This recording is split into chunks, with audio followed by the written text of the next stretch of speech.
Okay, hello everyone. Welcome to my first tutorial video, and today we'll be talking about the main causes of why beginner students have difficulty playing wind instruments, and I will introduce a breathing method that will help students improve breathing. Okay, so let's begin. So most of beginner students have difficulty playing a wind instrument because most students do not understand the main basic function of how we breathe. So, what do I mean by that? If you ask someone how we breathe, they will usually say, "Oh, we breathe through our noses, or we use our lungs to breathe." Which that is true, but most of us do not know that the diaphragm, that's the main muscle that allows us to breathe into our lungs. That's the main cause of it. So for the first half of this video, I will introduce the what is the diaphragm and how it works, and the function of it as well. If you already know what a diaphragm is and how it works, skip ahead where I talk about the other main causes and the breathing method that I will show you later. I'll put the time link under the description. Okay. Okay, so what is a diaphragm? A diaphragm is a large dome-shaped muscle that looks like a bridge under our lungs. The diaphragm will squeeze down as you breathe in, and as the diaphragm pushes down, our stomach will push it forward. Okay, and as we push down the diaphragm, we're actually making enough space for our lungs to expand, so we can take more air, or we can breathe more air into our lungs. Okay. The opposite will happen when we breathe out. The diaphragm will start to relax and pushing upwards to your lungs, letting them deflate. If you're a music teacher that's watching this video, do not tell your students that you have to breathe your air into your stomach or to your diaphragm. Okay, that is wrong. There's so many misconceptions. People thinking that you can breathe air into your stomach or to your diaphragm. Okay, you can't put air inside of a diaphragm. Diaphragm is not like an air tank where you can just put air in. Okay, air goes into our lungs, and the diaphragm is just a muscle that gives us enough space for our lungs to expand, so that we can take more air in. Okay, and so why is it important to learn how diaphragm works as like a wind instrument player? Most of us know that the basic fundamental of playing a wind instrument is using air. Air is everything. For wind instrument players, if you have enough air support, the tone will definitely improve because you have that air support, and the endurance. You can improve the endurance of playing long phrases, so you can play more musically, and it also improves our playing in higher notes and lower notes if we have enough air and if you know how to control the air. Okay. So basically, using the diaphragm will increase our expansion of the lungs, which will help us to take more air in to support all that techniques. Okay. Another main issue that causes the difficulty of playing a wind instrument is the limitation of our lung capacity.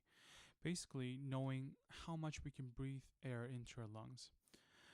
There is a certain amount of how much we can breathe air into our lungs depending on the size of our lungs.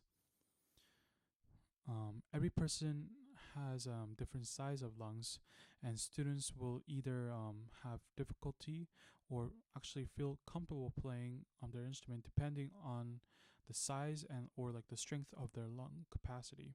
Like for example, people who are very athletic will have a much stronger lungs because they basically train their lungs by doing like cardio exercises or running or like doing other sports. Another example would be musicians who play a larger wind instruments like tuba, bari sax, or bass clarinet. If they played those instruments for a longer period of time, like probably say even like 2 years, probably they have developed their lungs to a certain degree to play those instruments. Okay, and I was one of those students who had difficulty of playing a wind instrument. I played trombone few years back, probably like I'm guessing like 5 years, no 4 years ago. I could even play like basic B flat 2 octave major scale in one breath, or I even have some trouble playing low notes when I played bass trombone. Like I realized my lungs were not developed or not strong enough to play the instrument to a certain degree. I tried a lot of different breathing exercises back then, but like it helped a little bit, but like it actually didn't really develop my lungs like fully in order to play um, to that degree. There was one exercise that I did in order to increase my lung capacity, and after doing that for about few months, I actually was able to do all the things that I couldn't do. So I will show you that exercise right now. Okay, let's go. Okay, so for this exercise, there's only one thing that you need, which is a balloon. Okay. Um, if you can get this thing called rebreathing bag, which you can actually get this from a hospital or even online, I highly recommend you get these instead of a balloon. But I'm actually gonna use a balloon because first of all, it's really cheap. You can get it anywhere. For the rebreathing bags, those are pretty pricey. So if you're a student, just get a balloon. It pretty much does the same thing, anyways. But like for the um, breathing bag, it has more space, so you can actually blow more air.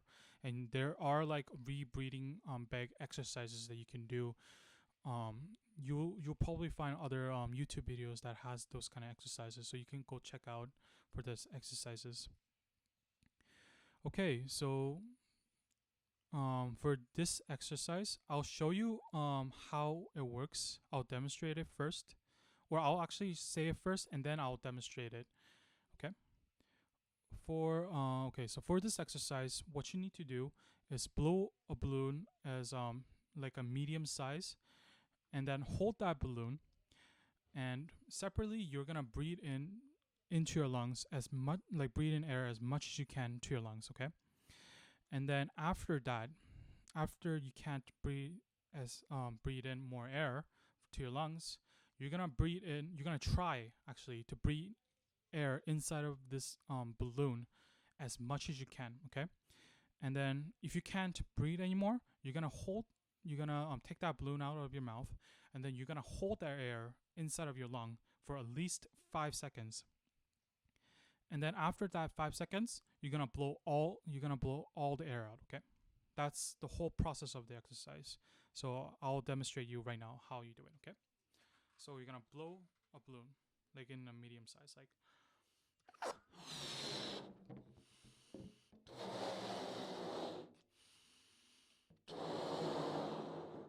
So about, I think not even this big. You can even make it more smaller, but about this big. Okay. Now you're gonna breathe into your lung as much as you can. Okay.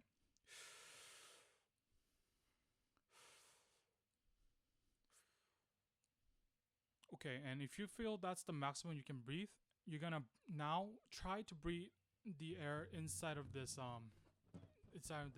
Okay, as much as you can. Okay.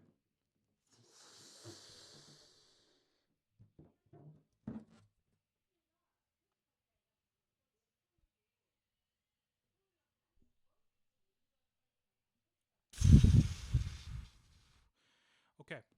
So basically, at that point, when I did the fingering, so you're gonna count 1, 2, 3, 4, 5 to hold that air inside of your lung, and then you're gonna blow all the air out. So that's the whole process of this exercise. Okay. So what this exercise will do first is it will forcefully expand your lungs and make you realize you can actually breathe in more air than you think. It's like a muscle memory that you're trying to do. When you do this, when you try this exercise, like basically you'll realize you actually feel it. You'll feel that, oh, there, like at the bottom of your lung or even behind your back, there's more space that you can actually put more air in. So basically, what we want to do is we're gonna keep doing this exercise. You want to keep doing this exercise and actually memorize where that you're gonna try to feel where those air goes in, and so that you can when you breathe in without the balloon, so that you can breathe that air, the place that you can actually put more air into. Okay. The second point of this exercise is this will stretch your lungs, and it will increase your lung capacity.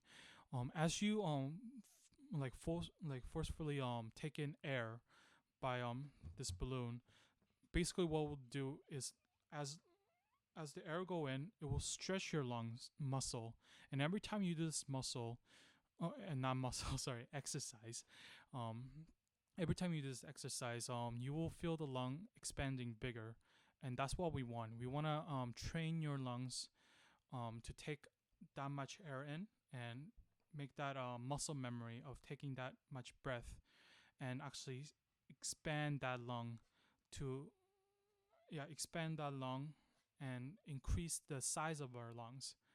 Okay. Um, I have tried this exercise with one of my students. He was a saxophone student who just started playing saxophone. He at that point, that was like 2 3 years ago. But like, he played a alto saxophone. He played about a month. Okay. Um, as I was trying to do like private lessons, he had struggles of breathing air, and also like playing those. If you're a saxophone player, you should know that if you're a beginner, that low C that you play at the bottom, like most beginner students can't get that sound out because they don't have enough air to support for that sound. But also of that student that I had also had a like a struggle of playing even higher notes. So what I did is I introduced this exercise. He practiced about I think he said 3 times per week, and he did it about a month. And a month later, um, he didn't have any problems of playing those low C and like those higher notes. He can by then, like, he was able to do 2 octave scales without any problems. Yeah. So I highly recommend to try this exercise with your students. If you are a teacher that's watching this video, don't do this as don't do this exercise as in like the class with the class. Um, if you're a music teacher, you should know by now that's gonna be chaotic, so don't do it.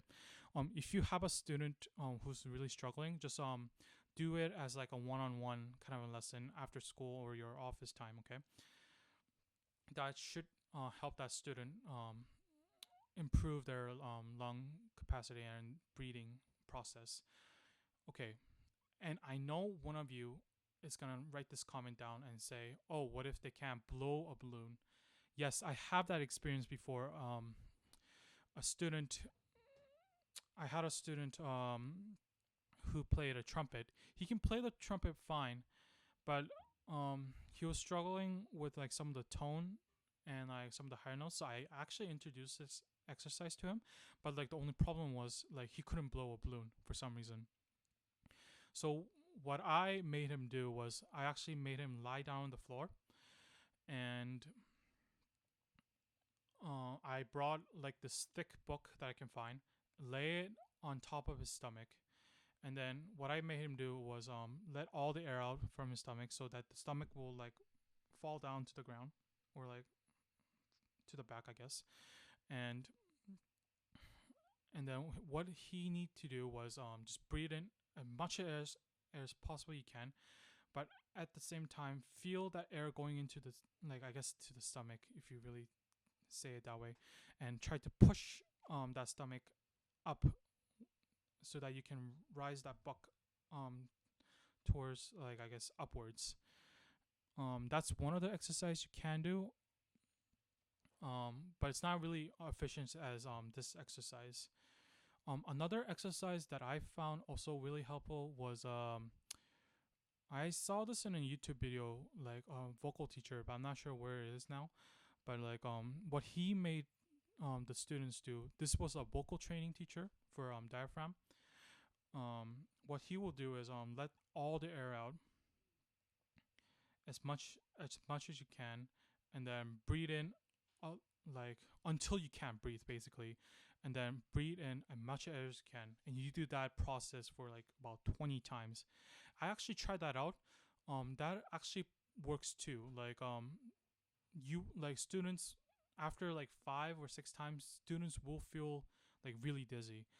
Um, that training process also can help improve their lung capacity and like breathing as well.